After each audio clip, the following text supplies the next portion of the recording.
നമ്മുടെ ആദിലയും നൂറയും തമ്മിൽ സംസാരിക്കുകയാണ് കേട്ടോ. അപ്പോൾ ആദില പറയുന്നുണ്ട്, നീ ആ പുള്ളി ഇങ്ങോട്ട് വിളിക്കട്ടെ, നിങ്ങൾ തമ്മിൽ സംസാരിച്ച് ക്ലിയർ ചെയ്യുമെന്ന് പറയുമ്പോൾ അനുമോള് പറയാണ്, എനിക്കങ്ങനെ ഒന്നും സംസാരിക്കണ്ട, ഇപ്പോൾ ഒന്നും സംസാരിക്കണ്ട, ഞാനെങ്ങാനും ഇഗ്നോർ ചെയ്ത് വിടാം, അതേ നടക്കത്തുള്ളൂ എന്നുള്ള രീതിയിലാണ് അനുമോള് സംസാരിക്കുന്നത്.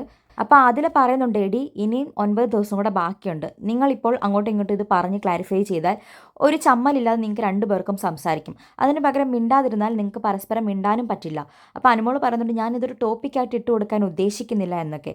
അപ്പോൾ ആദില പറയാണ്, പക്ഷേ ഇതിവിടെ നിങ്ങൾ പറഞ്ഞ് തീർത്തില്ലെങ്കിൽ അത് നിങ്ങൾക്ക് എന്തായാലും അതൊരു പ്രശ്നമാവും, നിങ്ങൾക്ക് സംസാരിക്കാനുള്ള ഒരു ബുദ്ധിമുട്ട് വരും.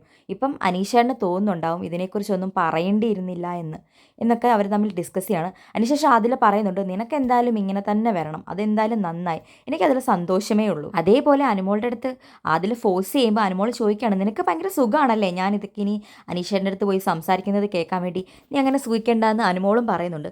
അതിനുശേഷം അവർ അവരുടെ വഴക്കുകൾ തമ്മിൽ അങ്ങോട്ടും ഇങ്ങോട്ടും പറഞ്ഞു തീർക്കുകയാണ്.